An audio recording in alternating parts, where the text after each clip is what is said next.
Euzu billahi mineşşeytanirracim. Bismillahirrahmanirrahim. Elhamdülillahi rabbil alamin. Ve salatu ve selamu ala seyyidina ve nebiyyina Ebu'l Kasimil Mustafa Muhammed ve alihi tayyibin tahirin ve ashabihil muntecebin. Konumuz El Feslu Sani fi Aksamil Vahid.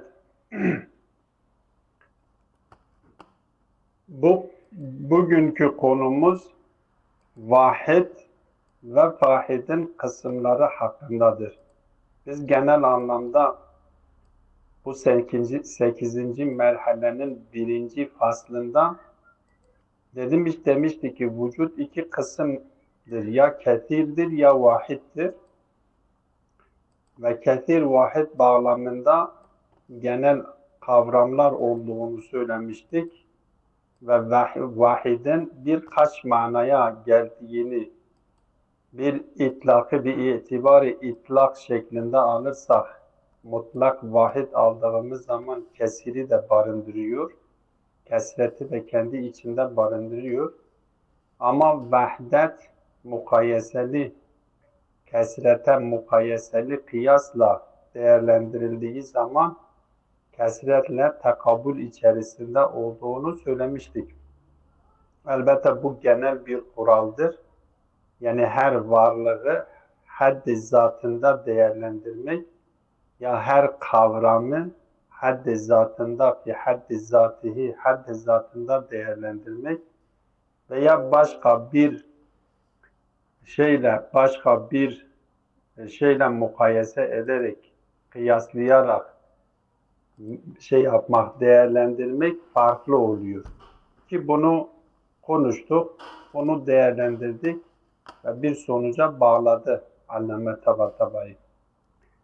Bugün de 2. fasılda bu 8. merhalenin 2. faslında vahidi kısımlandırıyor. Tabi bu vahidi kısımlandırırken ilk taksim ya vahidi hakikidir ya vahidi gayri hakikidir. Hakiki ile gayri hakiki arasındaki farkı açıklıyor. Buradaki farklılığı da açıklarken yine kavramlar üzerinde yan nesneleri değerlendirirken hemen birçok konularda bu konu söz konusudur. Mesela biz bir şeyi vahdetle vasıflandırırken o vahdetle, vahid ile vasıflandırılmış olan şey gerçekten vahid kendisinin vasfı mıdır? Yoksa vahid kendisinin vasfı değildir. Belki kendisinin aynısıdır. Eğer biz bir hakikati vahid ile vasıflandırırken mevsuf ile sifet birbirinden ayrı değilse, mevsuf ile sifet tek hakikat ise buradaki vahdeti hakikidir diyor. Orada vahdet kesinlikle hakikidir ve o mevsufla sifet iki şey değildir. Tek bir hakikattir. Sadece ve sadece iki kavramla, iki mefhumla ifade ediliyor.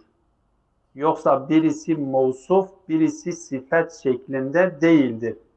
Çünkü eğer biz mevsuf ile sifeti birbirinden ayırt edersek ve o mevsufu kendisiyle vasıflandırılmış olan vasfı mevsuftan ayrı alırsa onu vasıflandırdığımız zaman ikilik meydana geliyor. Yani adeta bir terkip meydana geliyor. Ve terkip olduğu zaman o hakiki vahdete sahip olamıyor. Dolayısıyla hakiki vahdete sahip olabilmesi için sıfatla mevsuf birbirinden ayrı olmaması gerekiyor. Dolayısıyla burada diyor ki vahid ya hakikidir ya gayri hakikidir. Hakiki nedir? O vahdetle vasıflandırılmış olan şey vasıtayı ile vasıflandırılmıyor. O vahidle vasıflandırılırken o vahidle vasıflandırılabilmesi için bir vasıtaya ihtiyaç duyulmuyor. Hakikatini dikkate aldığımız zaman o hakikati haddi zatında, nefsinde gerçekten vahid olduğunu gösteriyor. Biz buna vahdet-i hakiki diyoruz. Ama vahdet-i gayri hakiki, mesela diyelim insan. Şimdi insan vahiddir dediğimiz zaman bu vahid insanın kendisiyle, insanın kendisi zatı itibariyle tektir. İnsan bir tek mefhumdur. İnsan mefhumunu dikkate aldığımız zaman bu insan tek bir mefhumdur. Ve insan sözcüğünün, insan mefhumunun vahidle vasıflandırılırken herhangi bir vasıtaya ihtiyaç duymuyor ve bu vahid insanın zatında söz konusudur, tektir. Ama gayri hakikide ise vasıta olmaksızın vasıflandırılmıyor. Yani o vasıf vahid ile vasıflandırılmış olan şey aslında mecazen vasıflandırılmış oluyor. Evvelen ve bizzat vasıf başka bir şeyindir. Ama o şey vasıtasıyla ikinci şeyi de vahid ile vasıflandırıyoruz. Mesela burada örnek getirmiş. Misal üzerinden gidersek diyor ki feres ile insanı. Mesela bir insanı düşünüyoruz. Bir fer yahut da Zeyd ile Amr'i de düşünebiliriz. Feresle insanı da düşünebiliriz. Diyoruz ki feresle insan muttahideyni fil hayvaniyeti. Burada muttahideyni, bu vahdet feres ve insana nispetlendirilmiştir. Ama hayvaniyet üzerinden ona nispetlendirilmiştir. Aslında bu vahdet asıl ve zatı itibariyle hayvana aittir. Ama insanla feres o hayvanın altında olduğu için hayvan üzerinden feresle insanı da vahdetle vasıflandırıyoruz. İnsanla feres arasındaki, insanla feresin vahdetle vasıflandırılması hayvan üzerinden vasıflandırıldığı için buna vahdet-i hakiki denilmiyor. Yani aslında vahdet feresle insan için değildir. Yahut da Zeyd'le Amr'i düşünelim. Biz Zeyd'le Amr'i düşündüğümüz zaman Zeyd ile Amr'ı biz vasıflandırıyoruz. Diyoruz ki Zeydun ve Amrun muttahideyni ya muttahidani bil insaniyeti, bil insani. İnsanda bunlar muttahittir. Aslında bu vahdet yine insan üzerinden o ikisine nispetlendiriliyor. Dolayısıyla diyor ki bu nitelikteki olan vahdet, birisi o birinci olandaki eğer vasıtayla vahdet ile vasıflandırılmıyorsa biz buna vahdet-i hakiki diyoruz. Vasıtasız vasıflandırıyor. El insanu vahidun, el hayvanu vahidun, zeydun vahidun, bekrun vahidun. Bu şekilde biz her şeyi vasıflandırıyoruz. Vahidle vasıflandırıyoruz. Buna direktmen o mefhum bununla vasıflandırıldığı için buna vahdet-i hakiki diyoruz. Ama eğer bir mefhum üzerinden başka bir şey vasıflandırılıyorsa vasıta araya giriyor ve vasıta üzerinden vahdet ile vasıflandırılıyorsa buna vahdet-i gayri hakiki diyor. Birinci merhale bunu tarif ediyor. Sonra vahid-i hakiki üzerinde duruyor. Vahid-i hakikiyi de kendisini ya o vahdet aslında başta söylediğim bu vahid-i hakiki ile ilgilidir. Vahid-i hakiki ya kendisi zati itibariyle vahdetle vasıflandırılıyor ki biz o vahidin kendisi vahdetin o vahdetle vasıflandırılmış olan zatın kendisi vahdetinin aynısıdır. Ki bu vahid-i hakikiyi ya vahidul hakka bi vahdetul hakka deniliyor.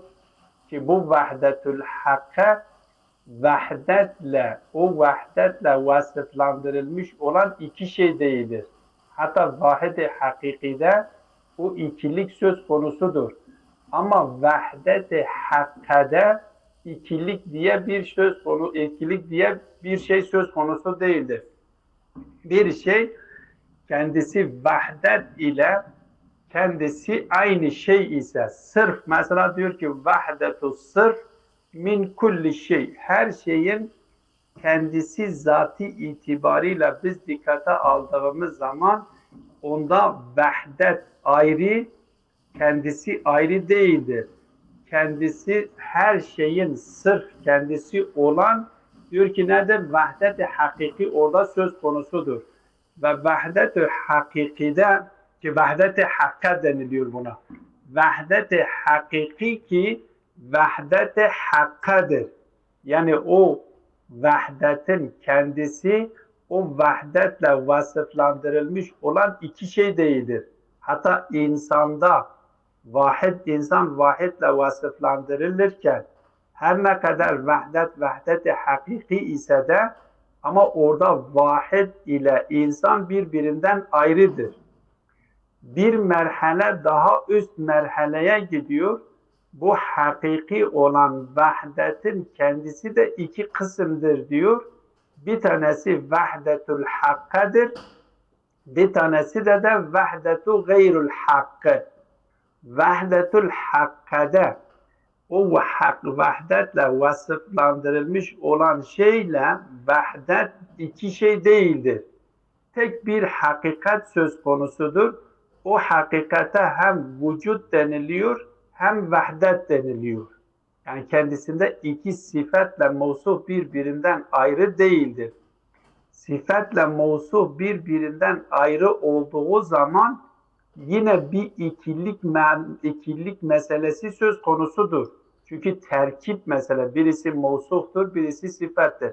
Sıfatla mevsuf beraber olduğu zaman ikilik söz konusudur. Ama vahdet-i hakkada bu ikilik söz konusu değildir. Örnek olarak da sırfu vahdetu sırf min kulli şey, her şeyin vücudunun sırfı. Sadece sırf vücudunu dikkate aldığımız zaman o sırful vücut aynul vahde, vahde aynu sırful vücuttur. Tabi bunun örneği var mıdır dışarıdaki varlık aleminde, bunun örneği var mıdır yok mudur konusunda Allame Tabatabai diyor ki tek bir örneği vardır. O da Zat-ı Bari Teala'da söz konusudur. Zat-ı Bari Teala dışında vahdetul hakka diye bir şey söz konusu değildir. Zat-ı Bari Teala'da terkip diye bir şey söz konusu olmadığı için sıfatla elbette bu konu eğer doğru bir şekilde oturabilirse, anlaşılabilirse o kelamcıların Allah'ın sıfatlarıyla zatı hakkındaki tartışmaları da doğru bir şekilde yapabilir, tefsir edilebilir. Zat-ı Bari Teala'nın sıfatlarıyla Zat-ı Bari Teala birbirinden ayrı mıdır? Yoksa birbirinden ayrı değildir. Sıfat aynı zat, zat aynı sıfat mıdır? Yoksa ne ayn ne gayr midir ki kelamcılar arasında en önemli tartışma konularından bir tartışma konusudur. Ki Mu'tezile Eşaire'yi bu görüşten dolayı müşrik ediyorlar.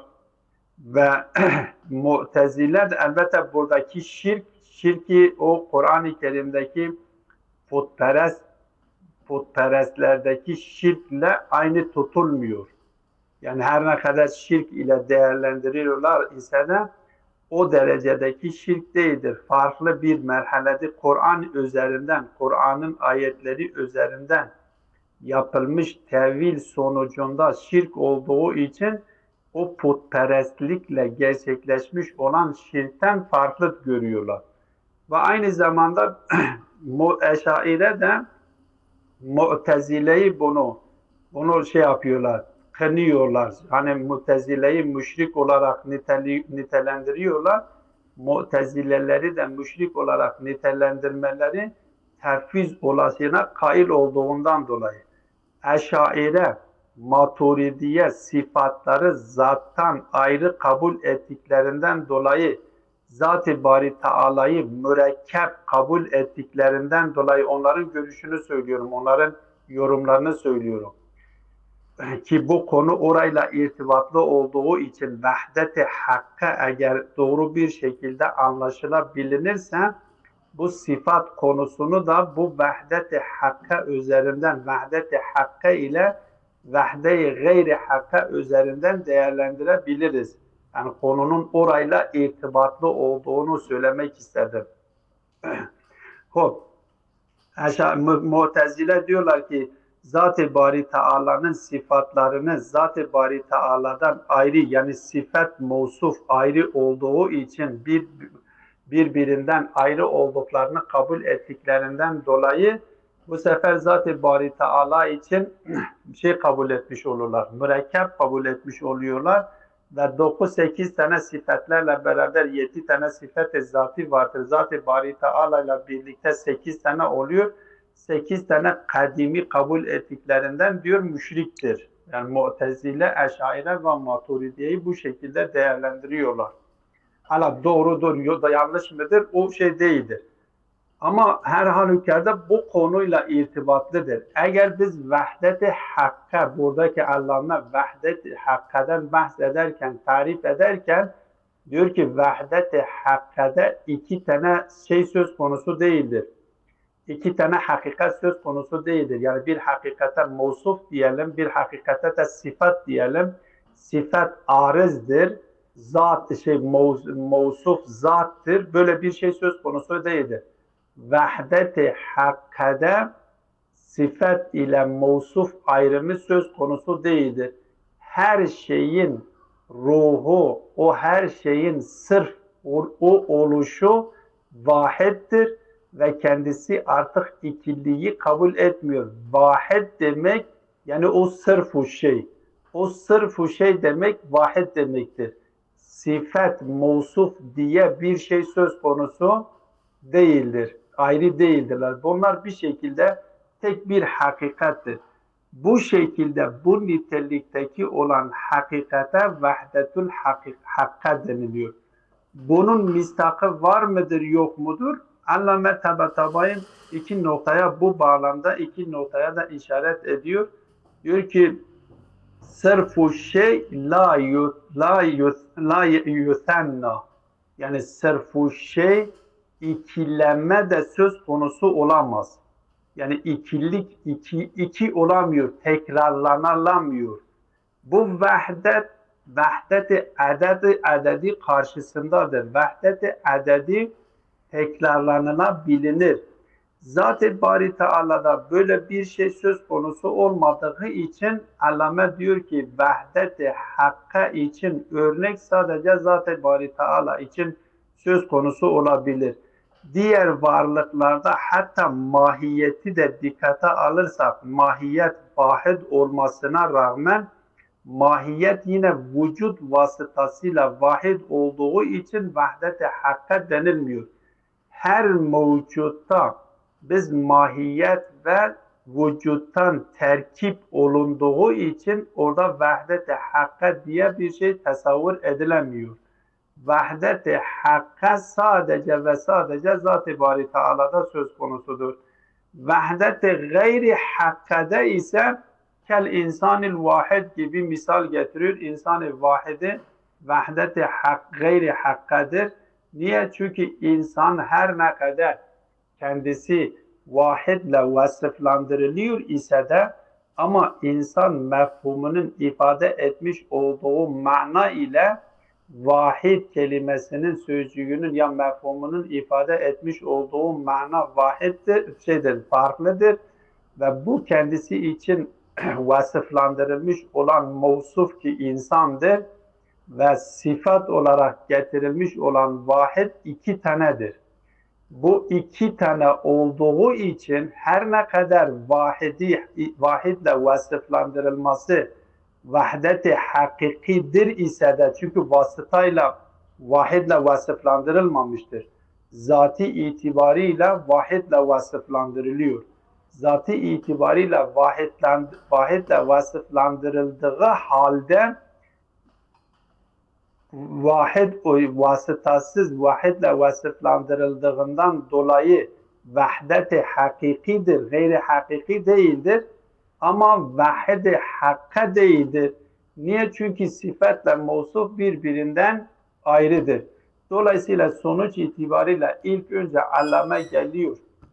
Bu iki paragrafta vahid-i hakiki, gayri hakiki olarak yapıyor, taksim ediyor ve ondan sonra geliyor vahid-i hakikiyi de vahid-i hakka ile vahid-i gayri hak, vahdet-i hakka ile vahdet-i gayri hakka ile kısımlandırıyor. Ondan sonra vahid-i bil vahdetil gayril hakka getiriyor, kısımlandırıyor. Ya vahid-i bil husustur ya vahid-i bil umumdur. Bu vahid-i bil hususla vahid-i bil umumu da detaylı bir şekilde giriyor, açıklıyor.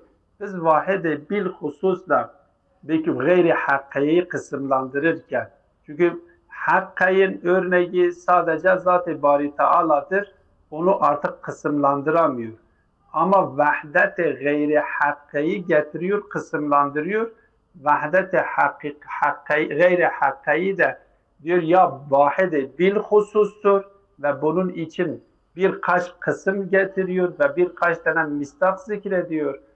Ya da bu vahdet-i gayri hakka vahid-i bil umumdur ve bunu da ayrıyeten konuşuyor, detaylı bir şekilde açıklamaya çalışıyor.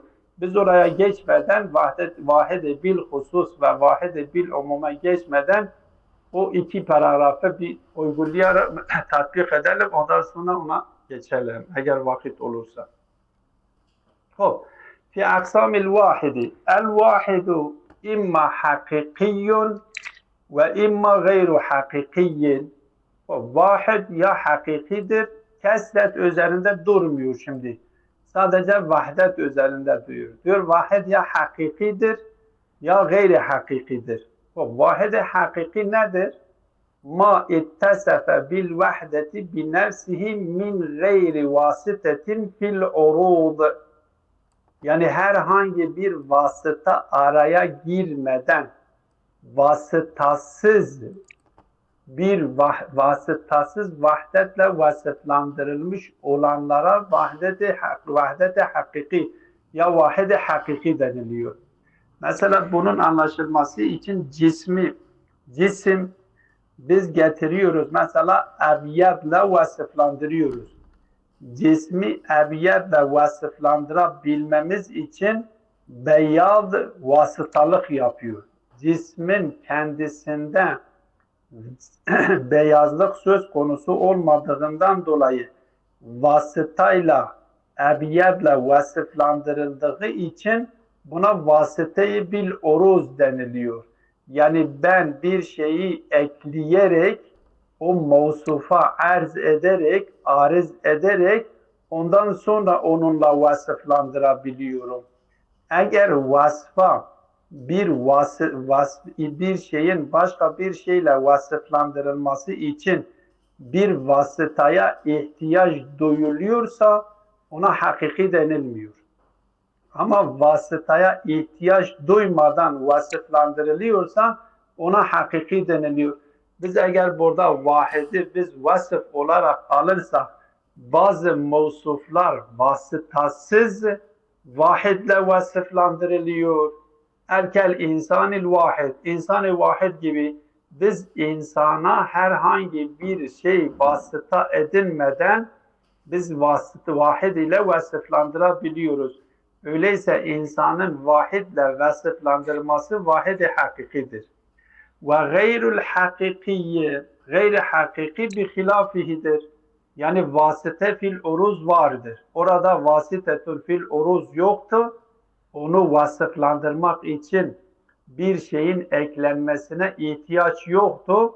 Gayri hakikide ise o şeyi vahidle vasıflandırabilmek için bir vasıtaya ihtiyaç duyuluyor. Ne gibi? Kel insani vel feresi el muttahideyni fil hayvaniyeti.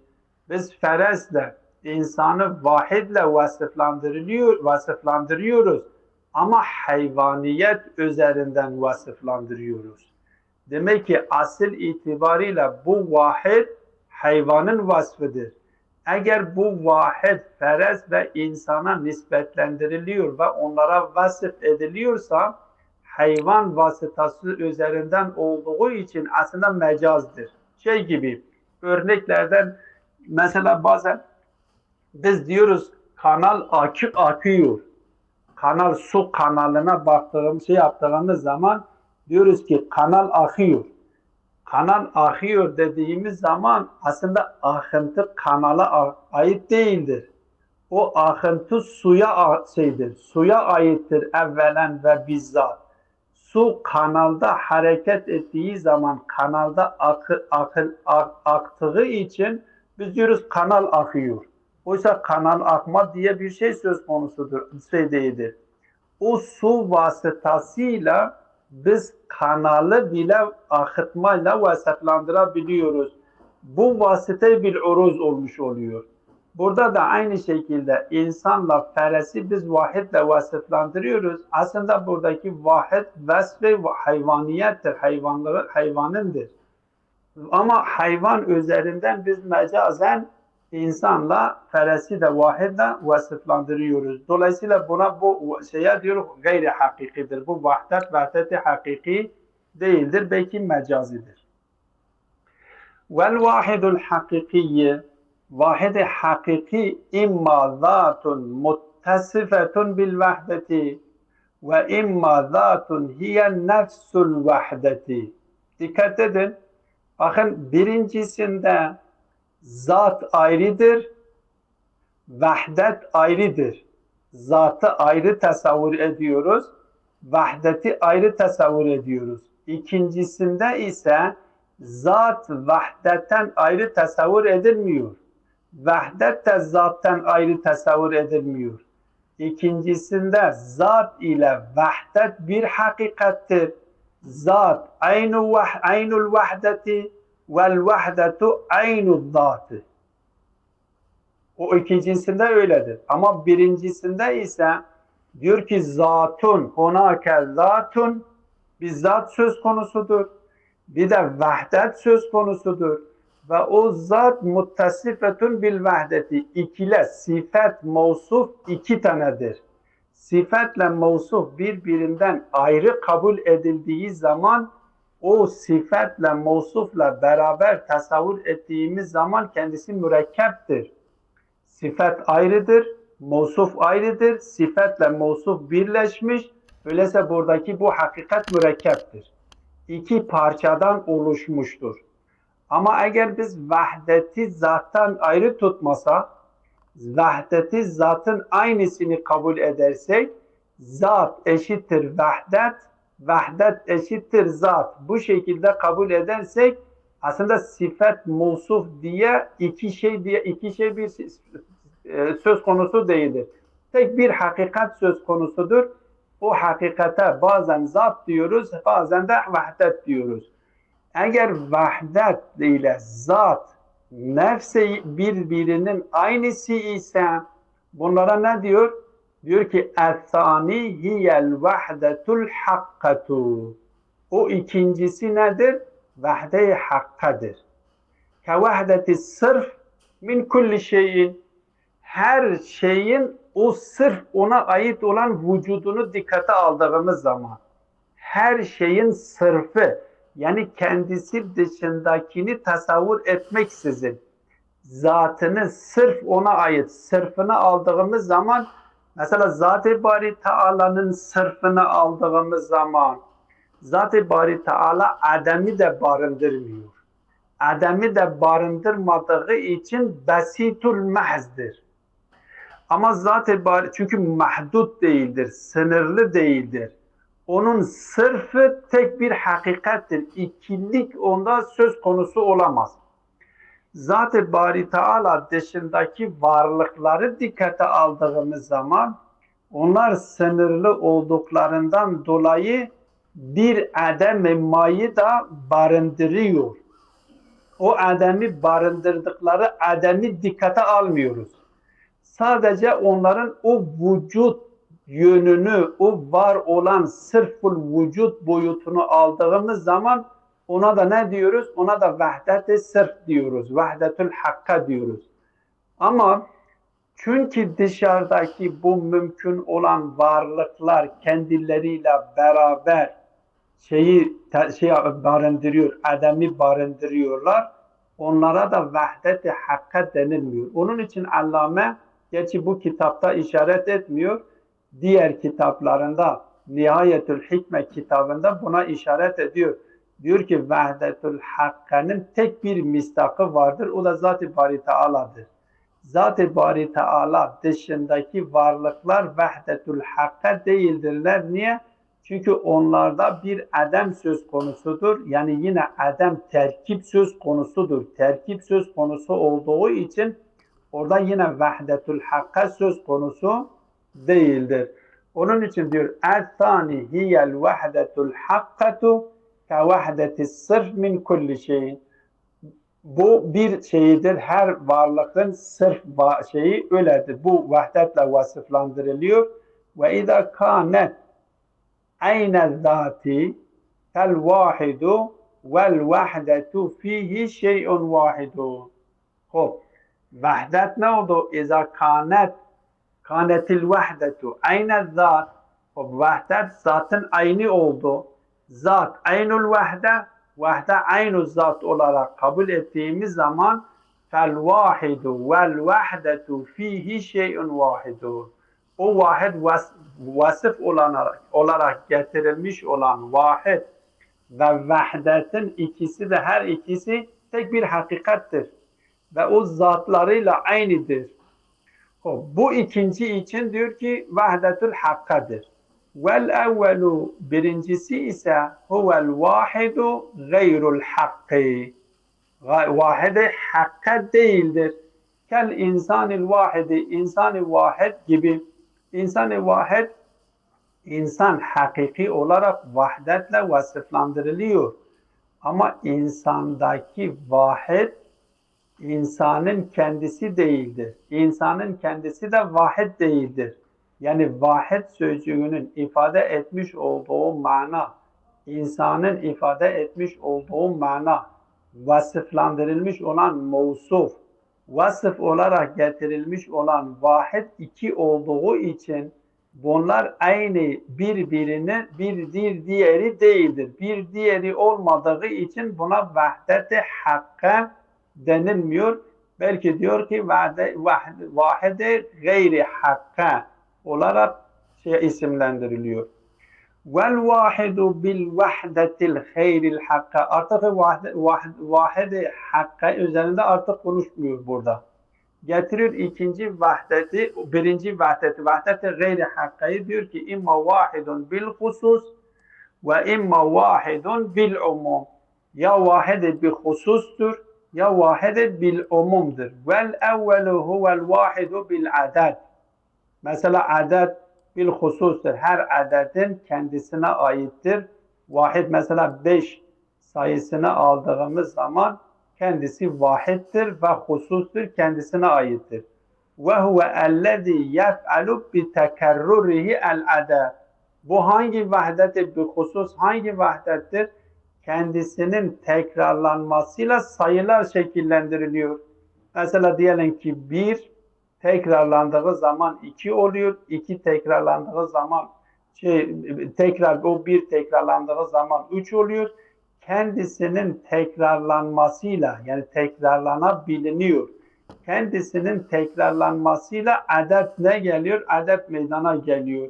Buna vahide bir husus deniliyor. Ve thani ikincisi ise kennu'il vahidi vel cinsil vahid. Üstad biz yef'alu mu okuduk yoksa yuf'alu mu dedik? Onu ben yuf'alu mu? Huvellezî yuf'alu bi tekerrurihi el adedu. Yani adet onunla meydana gelince öyle anlıyoruz. Evet. Kellezi yuf'alu bi tekerrurihi el aded. Yuf'alu bina meşhur daha doğru. Ben bina fail okudum herhalde. Bina meşhur daha doğru. Dedim acaba tamam. Yok doğru. Ve huvellezî yuf'alu bi tekerrurihi el adedu. Kendisinin tekrarlanmasıyla ne yapılır? Adet meydana geliyor. Ve thani ken nu'il vahidi vel cinsil vahidi. İkincisi ki vahide bir umumdur. Mesela nu kendi altında bireyleri ne yapıyor? Bireyleri barındırıyor. Cins de kendi altında bireyleri barındırıyor. Mesela adet biz 5'e 5 dediğimiz zaman sadece 5'tir. Bir adettir. 10 dediğimiz zaman sadece bir adettir. 10'dur. Yani kendi altında 10 kaç tane onu barındırmıyor. Tek bir adettir. Dolayısıyla vahide bil husus deniliyor. Ama insan vahittir. Kendisinin altında bireyleri vardır.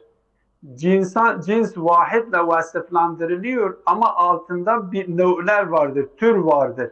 Dolayısıyla diyor ki bu bil umumdur ki bunları da tek tek yine açıklıyor, örnekleriyle açıklıyor.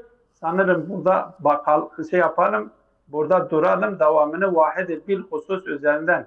Vahide bil hususu gelip kısımlandırıyor.